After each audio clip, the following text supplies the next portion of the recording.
अभी तुम लोग जो वीडियो क्लिप देख रहे हो, इस वीडियो क्लिप के रिकॉर्ड होने के सिर्फ 15 मिनट के बाद एक्स को गोली मार दिया गया था in the front of this same motorcycle store.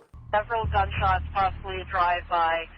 Witness advised a black Dodge Journey shot somebody in a black BMW. तो जैसे यहाँ पे मेंशन किया गया ब्लैक डॉज जर्नी, इसके अंदर 4 लोग थे, Michael Boatwright, Travon Newsome, Robert Allen and Dendrick Williams. और इसमें से आखिरी 2 बंदों को इवन बाइक शोरूम के अंदर भी देखा गया था जब वो एक्स के ऊपर नजर रख रहे थे। तो यहाँ पे बहुत सारे सवाल हैं जो राइज होते हैं। तो ये जो लोग थे वो एक्स का पीछा क्यों कर रहे थे, इन्होंने एक्स को मारा क्यों, क्या ये 4 लोग थे, इनकी कोई एक्स से पर्सनल दुश्मनी थी। तो जिस दिन एक्स को गोली लगी उसी आफ्टरनून को अप्रॉक्स 4:51 को एक्स को डेड प्रोनाउंस कर दिया गया। और इसके बाद इन्वेस्टिगेटर्स ने उस पूरे दिन का जायजा लेना स्टार्ट कर दिया, स्टार्टिंग फ्रॉम 6 AM जब एक्स बेड से उठते हैं। अकॉर्डिंग टू दी डेटा 6:05 में एक्स उस दिन leagues of legend video game खेलते हैं और एग्जैक्टली 6:27 में वो वीडियो गेम को लॉग ऑफ करते हैं, मतलब वो वीडियो गेम खेलना बंद कर देते हैं। So yes, X started his final day by playing video game. So अगर तुम लोगों को पता हो तो एक्स ने पास्ट में भी अपने डेथ की प्रेडिक्शन की है और अपने एक इंस्टाग्राम लाइव स्ट्रीम में उन्होंने ये बताया था कि in future he will die. If I'm gonna die or ever be a sacrifice, I want to make sure that my life made at least 5 million kids happy, or they found some sort of answers or resolve in my life. और इस Instagram live के बाद x की security जो है ना, उनके family members और उनके फ्रेंड्स के प्रेशर की वजह से और बढ़ा दी गई थी और एक्स कभी भी अकेले घर से बाहर नहीं निकलते थे। एक्स के एक फ्रेंड ने एक इंटरव्यू में ये बताया, he did not travel alone, he never traveled alone, he knew that he has enemies. Obviously, he would not go places alone. I know there are people who are very jealous and envious of him. He came from an area where not a lot of people make it out. So X के last day में हम वापस आएंगे, उसके पहले थोड़ा सा time में पीछे चलते हैं और हम समझने की कोशिश करते हैं कि X की लाइफ कैसी रही है और X किस एरिया में बढ़े हैं। X टेंटेशियन लॉर्ड हिल फ्लोरिडा में पले बड़े हैं और इस जगह को 2014 में 8th most dangerous city in America rank किया गया था। और तुम इमेजिन कर सकते हो अगर कोई बंदा इतने डेंजरस एरिया में पलता बढ़ता है तो उसके एनिमीज होंगे ही होंगे। Lauderhill is like the hood. Lauderhill is like. So, okay, you grew up in the hood. But you're a fighter? You've been getting in a lot of fights? Bro, I've been fighting since I was a kid. What, he's always been throwing the hands or what? I mean, I've been there plenty situations, like plenty fight. X की जो बचपन थी वो बहुत ही rough environment में निकली थी। उनकी जो मदर थी वो स्ट्रिपर थी और उनके फादर ड्रग डीलर थे। उसके साथ साथ उनकी जो सराउंडिंग थी, उनकी जो हुड थी वो इतनी डेंजरस थी, तो तुम समझ सकते हो क्या इन्फ्लुएंस रहा होगा एक्स के लाइफ में। बट इसके साथ साथ एक्स को म्यूजिक से भी प्यार था और अपने एलिमेंट्री स्कूल में ही एक्स म्यूजिक करने लग गए थे। बट एलिमेंट्री स्कूल में वो अपने एक बैंड मेंबर के ऊपर हाथ चला देते हैं जिसकी वजह से उन्हें स्कूल से निकाल दिया जाता है। I was in choir, ended up getting kicked out while we was literally doing a performance because he kept touching me when we were singing. और हम आगे बढ़ने से पहले अगर तुम हिप हॉप क्लोथिंग बाय करना चाहते हो, international hip hop clothing buy करना चाहते हो, जैसे XXX टेंटेशियन के टी-शर्ट, जूस वर्ल्ड के टी-शर्ट, एमिनेम एक्सेट्रा, तो तुम कर सकते हो दी sidechain.in से भी। मैंने द sidechain का ही क्लोथिंग पहन रखा है, बहुत ही कंफर्टेबल है, बहुत ही बढ़िया है और प्राइस स्टार्ट हो रही है 499 से। तो लिंक डिस्क्रिप्शन में मिल जाएगा, जाओ ग्रैब कर लो, अच्छी अपॉर्चुनिटी है, बाद में अच्छा खासा डिस्काउंट नहीं मिलेगा। Yes, link is in description, go and grab it.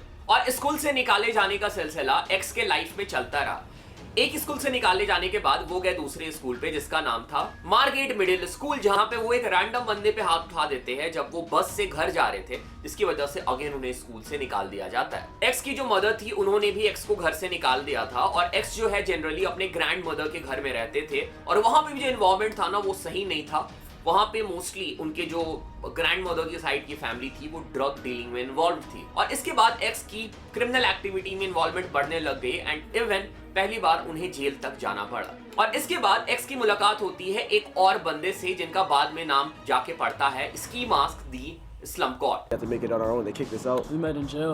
We met in jail. और इन दोनों की मुलाकात एक्चुअली जेल के अंदर हुई थी। प्रिजन में ही दोनों को पता चला कि दोनों रैप म्यूजिक में बहुत ज्यादा इंटरेस्टेड है और दोनों फ्री स्टाइल रैप करते हैं। प्रिजन से निकलने के बाद इन्होंने म्यूजिक के कुछ इक्विपमेंट खरीदे और इन्होंने साथ में रैप करना, म्यूजिक बनाना भी स्टार्ट कर दिया। We need an outlet to just stop getting in trouble. He ordered the stuff off of eBay. It was like a snowball mic, Audacity, and like a laptop. और ये इनके लिए बहुत ही अच्छा डिसीजन था क्योंकि ये जिस रास्ते पे जा रहे थे वो रास्ता बिल्कुल ही गलत था और वहां से इनको बाहर निकलना था। सो दे चूज्ड म्यूजिक। और ये वही टाइम था जहां से एक्स म्यूजिक को लेके बहुत ज्यादा सीरियस हो गए थे। चलो हम यहां से अगेन चलते हैं एक्स के लास्ट डे में। सो म्यूजिक एक्स के लिए इतना ज्यादा इंपॉर्टेंट था कि हर दिन एक्स अपना टाइम स्टूडियो में स्पेंड करते ही करते थे। मैंने बताया था एक्स ने उठ के उस दिन वीडियो गेम खेला था, उसके बाद एक्स सीधा जाते हैं स्टूडियो। टाइम हो रहा था अप्रॉक्स 8 AM। एक्स स्टूडियो में एक बीट पे काम कर रहे थे और इस ट्रैक का नाम होने वाला था Shades/Glass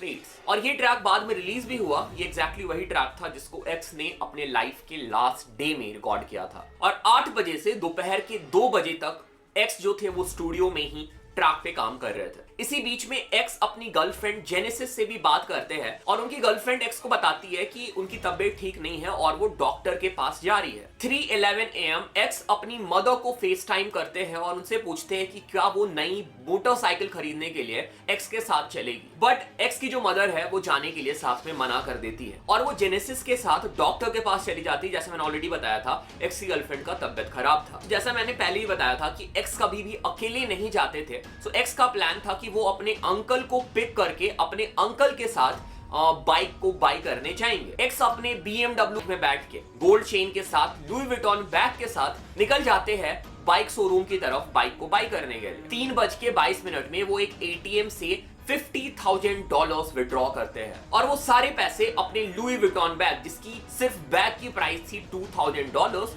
उसमें रख देते हैं। और इसी टाइम पे जो मैंने स्टार्टिंग में 4 बंदों का नाम बताया था, ये चारों लोग एक्स को नोटिस करते हैं। अब यहां से चलते हैं हम थोड़ा सा और पास्ट में। सो कुछ हफ्ते पहले ही एक्स ने $10 मिलियन की एक रिकॉर्ड डील साइन की थी for his 3rd studio album. अब थोड़ा सा हम और पीछे चलते हैं एक्स की पास्ट स्टोरी जो मैंने बीच में रोक दी थी। एक्स और स्की मास्क के मुलाकात पे और जब उन्होंने साथ में मिलकर म्यूजिक बनाना स्टार्ट किया था। सो जेल से निकलने के बाद एक्स ने अपनी लाइफ को इंप्रूव करने की सोची और उन्होंने एक सेल्समैन के तौर पे एक जॉब ज्वाइन कर लिया जहां पे वो 9 to 5 सेल्समैन का जॉब करते थे। Only done one job and I was a sales broker because I knew how to run my mouth. Electricity salesman. Hello, my name is Jose Onfoy from Energy Solutions. How are you doing? साल था 2015, दिसंबर 2015। XXXTentacion drop करते हैं एक track जिसका नाम था look at me. ये track starting में उतना बड़ा हिट तो नहीं हुआ था, बट 1 साल 2 साल के बाद ये एक सुपर हिट ट्रैक होने वाला था। सो ये वो टाइम था जब एक्स ने रेगुलर साउंड क्लाउड पे अपने गाने अपलोड कर दिए थे और इसी बीच एक्स एक loyal cult fan base build कर रहे थे जो लोग एक्स के म्यूजिक को बहुत ज्यादा पसंद कर रहे थे और एक्स को बहुत ज्यादा सपोर्ट किया जा रहा था।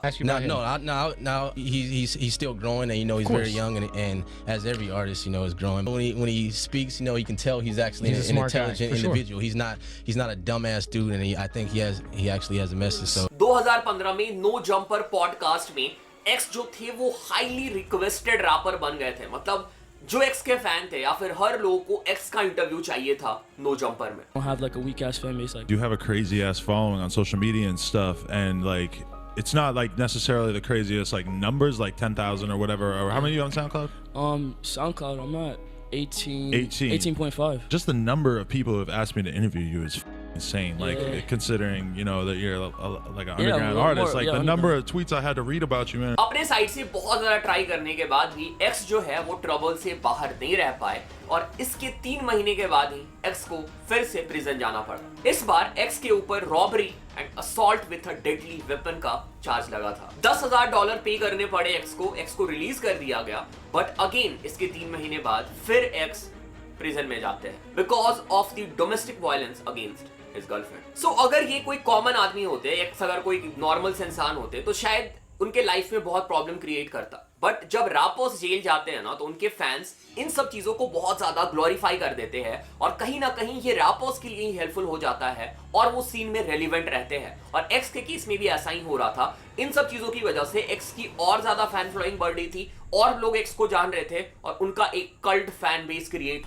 हो रहा था। जनवरी 2017 लुक एट मी जो 2015 में ड्रॉप हुआ था, फाइनली बिलबोर्ड में एंटर करता है। बिलबोर्ड में ये ट्रैक 34 नंबर पे आ जाता है और इसके साथ साथ एक्स के कुछ और मल्टीपल ट्रैक्स भी ट्रेंड करने लग जाते हैं। 6 महीने तक एक्स को जेल में रहना पड़ता है। इसके बाद अप्रैल 2017 में एक्स जेल से बाहर निकलते हैं और बाहर निकलते ही देखते हैं कि उनकी जो फेम है, उनकी जो पॉपुलैरिटी है वो पहले से बहुत ज्यादा बढ़ चुकी है। बट सिर्फ फैंस ही नहीं बढ़े थे एक्स के। तुम्हें पता होगा हिप हॉप में अगर फैंस इंक्रीज हो रहे हैं, फेम इंक्रीज हो रहा है, तो तुम एनिमीज भी बढ़ाते हो। फैंस के साथ साथ एनिमी भी इंक्रीज हो रहे थे। और अगर तुम एक्स के बीफ के बारे में जानना चाहते हो तो मैं एक्स के सारे बीफ भी कवर कर लूंगा एक सेपरेट वीडियो में। कमेंट करके बताना जहां पे मैं सारे एक्स के बीफ जो है वो तुम लोग के लिए कवर कर दूंगा। इसके बाद एक्स अपने second studio album question mark के लिए $6 मिलियन का डील साइन करते हैं और इसके तुरंत बाद वो $1.4 मिलियन का एक मैंशन बाई करते हैं अपनी गर्लफ्रेंड और अपनी मॉम के लिए। सिर्फ 1 साल के अंदर एक्स एक अंडरग्राउंड आर्टिस्ट जो कि प्रिजन के अंदर था, वहां से एक मल्टी मिलियनर रैपर की जर्नी कंप्लीट कर लेते हैं। ऐसी जर्नी जिसको कंप्लीट करने में रैपर्स को सालों लग जाते हैं, एक्स ने वो सिर्फ 1 साल में अचीव कर लिया। सो शायद ये जो सडनली इतना पैसा एक्स के पास आया था, एक्स को इसको मैनेज करने का तरीका नहीं पता था। अगर वो पैसा धीरे धीरे आता तो शायद एक्स को पता होता कि उसको कैसे मैनेज करना है, कैसे अपनी सिक्योरिटी को हैंडल करना है। ओके, हम लोग चलते हैं अगेन एक्स के लास्ट डे में, जहां पे एक्स ने एटीएम से पैसा निकाला था और वो बाइक खरीदने जा रहे थे। तो यहाँ पे कुछ सवाल है कि एक्स ने क्यों हार्ड कैश से पेमेंट किया। वो बैंक ट्रांसफर भी कर सकते थे, वो और भी कार्ड से पेमेंट कर सकते थे, बट कैश ही उन्होंने क्यों चुना, नो वन नोस। और अगर शायद एक्स के विड्रॉवल नहीं करते तो हमारे बीच आज जिंदा होते। सो बैंक लीव करने के बाद, एटीएम लीव करने के बाद एक्स जब शोरूम की तरफ जाते हैं स्पोर्ट्स बाइक बाई करने के लिए, तो उनका पीछा किया जाता है उन्हीं 4 लोगों के द्वारा। 4 में से 2 लोग एक्स के ठीक पीछे शोरूम में घुसते हैं, जो कि सीसीटीवी में भी रिकॉर्ड हुआ है। इवन तुम सीसीटीवी में देख सकते हो कि एक्स ने उन दोनों लोगों की तरफ एक नजर घूम के देखा तक है। इसके बाद वो लोग बाहर निकल के अपनी ब्लैक डॉज जर्नी में एक्स के लिए वेट करते हैं। 3:55 PM एक्स जो है वो शोरूम से बाहर निकलते हैं, रीवा मोटर्स से बाहर निकलते हैं और अपनी कार में बैठते हैं। इसके बाद एक्स वहां से निकलने वाले थे कि उनका रास्ता ब्लॉक कर दिया जाता है।